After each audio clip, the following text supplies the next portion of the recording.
June 13, 1944. A British armored column is crossing the quiet French town of Villers-Bocage, unaware of the storm about to erupt. Waffen SS Panzer commander Michael Wittmann awaits in his Tiger tank, prepared for action alongside his fellow tankers. Once the rumble of the British tanks breaks the morning silence, Wittmann seizes the moment and attacks. He gives the order to engage, and his imposing Tiger bursts from cover, catching the British column off guard. Shells roar and explosions light up the streets as Wittmann's tank tears through the enemy ranks with his 88mm gun. 3 Cromwell tanks fall in rapid succession. Wittmann drives more profoundly into the town, British shells bouncing off his Tiger's armor. He strikes again, destroying tank after tank, and smoke and flames consume Villers-Bocage. Low on fuel and ammunition, Wittmann's Tiger makes a daring escape, only to find an unaware line of British tanks awaiting orders in the rear. The Tiger fires non-stop, eradicating them one by one.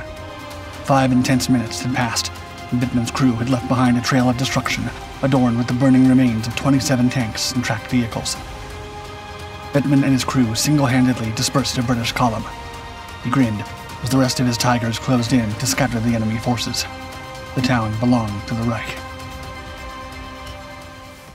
The German military teemed with bold and daring men like Michael Wittmann, who refused to be mere spectators to history.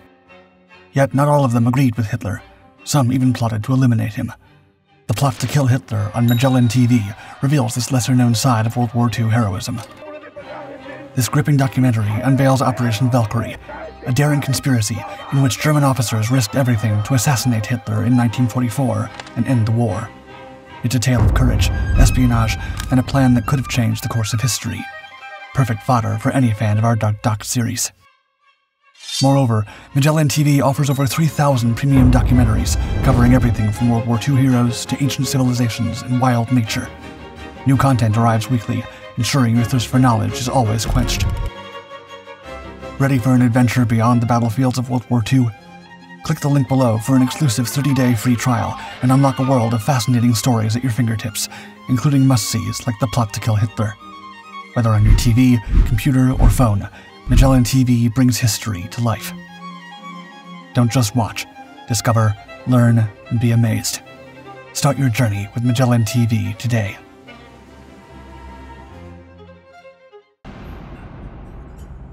Michael Wittmann's journey began in the peaceful and beautiful Bavarian countryside. Born on April 22, 1914, in a small farming village, he grew up with a deep fascination for machinery. The son of a farmer, he was no stranger to hard work, and developed an early appreciation for the mechanics that made his family's livelihood possible.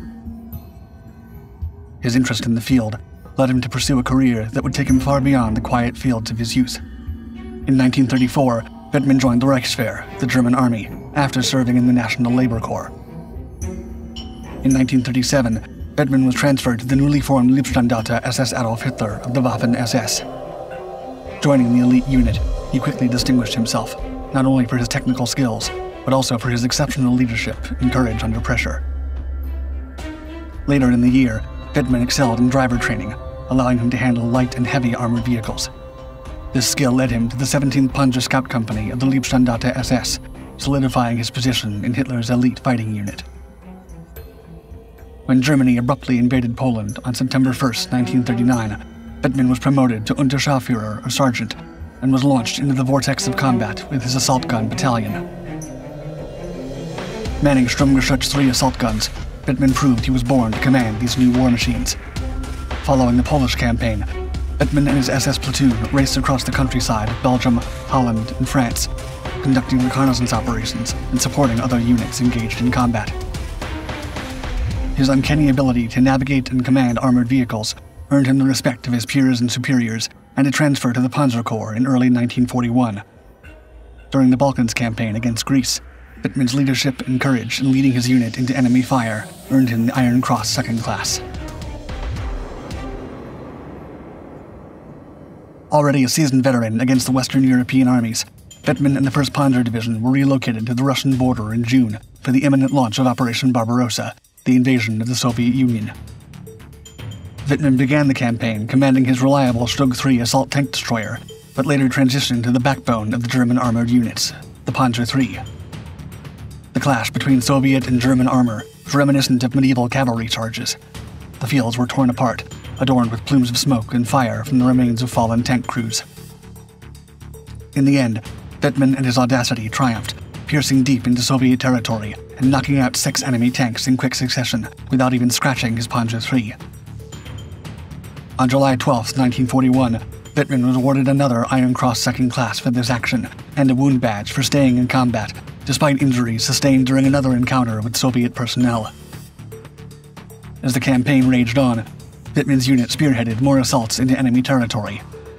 During one furious maneuver against the enemy, close to the Rostov-on-Don area, Wittmann swiftly and effectively tore apart 6 enemy tanks in minutes. Always keeping his cool, he commanded confidence in his men, even in dire situations. This feat of arms brought another badge of awards for the Bavarian, a promotion to SS Oberscharführer, an Iron Cross First Class, and the Panzer Assault Badge. Wittmann's exploits continued throughout the year against the Soviets. With his friend Balthasar Bobby Voll, the Panzer's gunner, both men reached a staggering streak of 66 enemy tanks destroyed in combat. Recognized for his battlefield leadership potential, Wittmann returned to the fatherland for advanced training.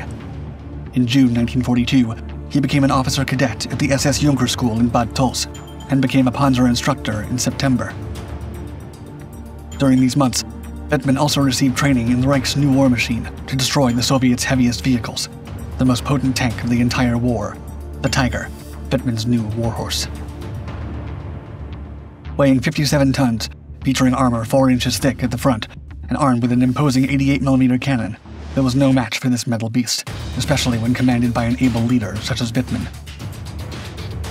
The second lieutenant returned to his men on Christmas Eve 1943, rejoining the 13th Tiger Company and conducting drills for the Reich's last great offensive on the Eastern Front, Operation Citadel.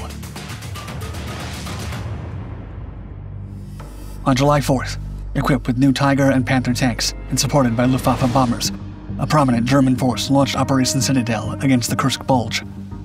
Operating with the Waffen SS's Panzers in the southern sector, Michael Wittmann was ready to strike down his prey with his Tiger. On July 5th, Wittmann's Tiger tank roared to life as dawn broke. Spearheading the assault, Wittmann's mission was clear: break through the heavily fortified Soviet defenses. On his first day, Wittmann's Tiger destroyed 2 Soviet anti-tank guns and 13 T-34 tanks. With a daring maneuver that exposed him to enemy fire, he rescued Lieutenant Helmut Bendorf's tank platoon from a dire situation. Wittmann's Tiger platoon continued achieving victory after victory in the next few days, blasting 2 T-34s, 2 Su-122 self-propelled guns, and 3 T-60-70 tanks on July 7th and 8th. The fighting was intense, with Wittmann's Tiger maneuvering precisely and exploiting every weakness in the Soviet lines. His gunner, Bobby Voll, fired with deadly accuracy, even while on the move. Wittmann's tactics and fearless determination turned the tide everywhere he went, allowing German forces to penetrate deep into enemy territory. In one brutal engagement, Wittmann faced the Soviet tank column head-on. Outnumbered, but not discouraged, he ambushed the Soviet tanks, destroying them with lethal accuracy. Despite the ferocious Soviet counterattacks, Wittmann's quick thinking and stoicism saw him through the worst scenarios. He repositioned, counterattacked, and emerged victorious, further cementing his status as a Panzer legend. Wittmann led his Tigers in intense battles, breaking Russian lines and thwarting enemy counterattacks. In one notable instance, they advanced so deep that they found themselves behind enemy lines, attacking Soviet T-34 tanks from the rear and putting them out of commission with direct hits. Wittmann's victory count had risen by the end of the Battle of Kursk, taking out another 30 enemy tanks and 28 guns. Still, Operation Citadel ultimately failed to deliver the decisive blow the Germans had hoped for. However, Wittmann's exploits became legendary. Thus, the High Command retrieved him from the front for a propaganda tour in the Third Reich. Wittmann returned in October 1943 to the Eastern Front to take part in another operation against the Russians.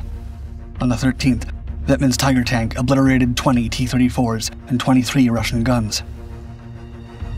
Wittmann's exploits over the battlefield earned him the nickname Black Baron among the Panzer Corps, as a reference to World War I pilot Manfred von Richthofen, the Red Baron, for his uniquely painted aircraft and his elite air squadron, the Flying Circus. The nicknames were not just limited to battlefield prowess, but chivalrous conduct as well. Reportedly, After disabling a Soviet T-34 during one engagement, he allowed the enemy crew to leave the burning tank.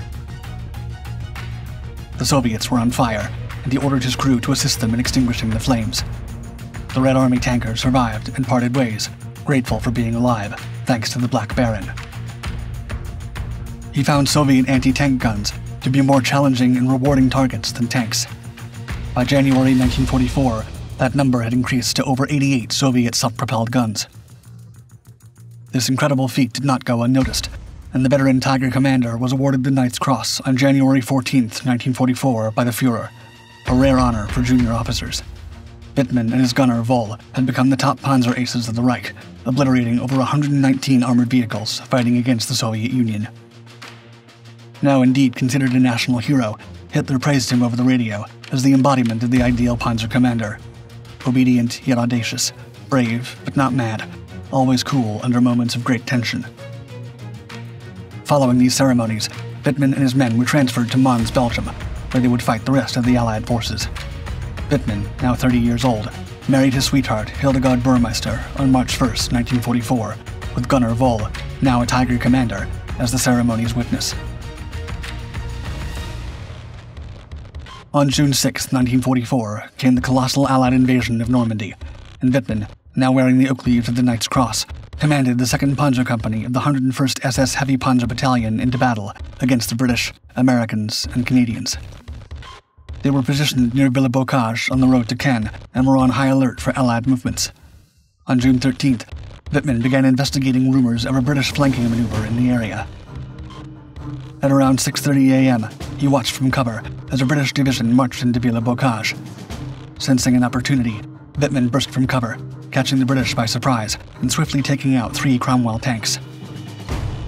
Driving into the village, Wittmann's Tiger faced intense resistance. British tank shells bounced harmlessly off the thick front armor of his Tiger. Wittmann quickly assessed the situation, confirming the strong British presence, and recognizing the need for a coordinated attack to retake the village.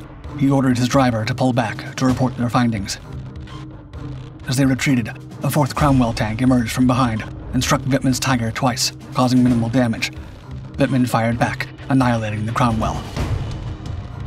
Facing dwindling fuel and ammunition, Wittmann hurried out of the village and encountered a line of stationary British tanks. Taking advantage of this opportunity, he approached from behind and destroyed them. In a mere 5 minutes, the Black Baron had obliterated 27 tanks and tracked vehicles. After refueling and rearming, Wittmann led his Panzer Company back to the town. However, they were ambushed, and Wittmann's Tiger was disabled.